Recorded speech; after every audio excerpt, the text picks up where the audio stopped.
Welcome. Today we're going to dive into some seriously ancient wisdom to help solve a very, very modern problem. We're going to explore how a text that's, 3,000 years old, the I Ching, gives us this powerful strategy for success. And get this, it has nothing to do with grinding harder or outsmarting the competition. Nope. It all starts by questioning a huge assumption that most of us just live by. Right? We're always told we have to pick one. You can either chase success out there in the dog-eat-dog world, or you can seek inner peace and, probably get left behind. It really feels like a constant battle, doesn't it? But what if this is a totally false choice? What if the real path to lasting, meaningful success is actually found by looking inward? And this isn't just some philosophical thought experiment. It is a very real, very modern concern. In fact, there's a story from our source material that just perfectly nails this anxiety. I mean, listen to this. A university professor was genuinely worried that if his ambitious son got into spiritual practice, he'd lose his competitive edge. He really believed that the drive to win and the search for inner calm were just completely incompatible. And I think that's a feeling a lot of us can probably relate to. So where do we even begin to find an answer to that? Well, the I Ching's 8th hexagram, which is called B, or holding together, offers a completely different way of looking at this. And here it is. These 4 characters hold the entire key. 逼之自内,真急. This little phrase is the ancient wisdom meant to resolve that father's dilemma, and honestly, maybe our own. So what on earth does it actually mean? Okay, so that first part, 逼之自内, it means to align from within. Now, this isn't about ignoring the outside world, not at all. It's about shifting your entire point of reference. So instead of constantly measuring yourself against everybody else, you align with your own core values, with your own sense of integrity. And the text tells us that this inner alignment is the true source of Zhenji, which means good fortune and perseverance.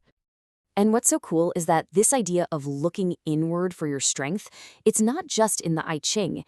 It connects directly to a huge figure in Buddhist philosophy, which just shows you this is a shared truth, across different traditions. So this whole concept of aligning from within is just perfectly embodied by Guanzi Zai Bodhisattva, a name you might recognize from the Heart Sutra.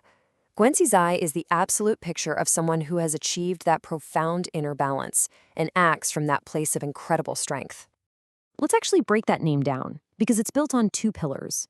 Zizai represents the state of being completely at ease with yourself, right? A state that only comes from really profound wisdom. Then you have Guanyin, which represents great compassion, the ability to really see and respond to what the world needs. So true power isn't one or the other. It's the fusion of your inner wisdom with your outward action. Okay, this all sounds great in theory, right? But how do we actually practice this in our crazy competitive lives? Well, the guidance here actually lays out a really practical 3-step mental framework. It all starts with Jing, which means competition. So first, we just have to acknowledge the world we live in. Competition drives us, it creates progress, but man, it can also make us lose ourselves. And that leads us to step 2, which is a different Jing, this one meaning purification. This is the inner work, the self-reflection, the meditation, whatever it is for you that cleanses all that noise from the outside world. And the whole point is to get to the 3rd Jing, tranquility. But this is not a passive do-nothing state, no way. It's a dynamic peace that gives you the clarity and freedom to act powerfully and with integrity in that competitive world. Now, this inner journey, it's not always a smooth ride. And the I Ching is super honest about that. It uses the imagery of changing hexagrams to show us the 2 potential outcomes of this whole process. One is full of peril, and the other is just radiant success. So one path can lead you to the hexagram Kan, which basically symbolizes a pit of danger. When you act without that inner alignment, you stumble into trouble, and you can only really hope for small gains. But if you succeed in your inner work, you get to the hexagram Li, which represents light and fire. And the outcome here? It's described as yellow radiance, great good fortune. That yellow color is a symbol for the center, for balance, for virtue. It's the ultimate reward for aligning from within. So how do we put all this together? How do we actually use this? Well, the source offers us something called a brocade pouch. Think of it as a little collection of essential wisdom to carry around with you. Okay, here's your guide. First, focus on your own integrity. The right people, the right opportunities, they'll be drawn to you. You won't have to chase them. Next, if you do find yourself in that pit of danger, don't try to go it alone. Seek out wise advisors. Third, your actions should always be guided by this dual principle. Have loyalty and respect for those above you, and have real compassion for those below you. And finally, never forget the core message. Your greatest power comes from your inner virtue, not from just hustling harder than everyone else. So we end with this question.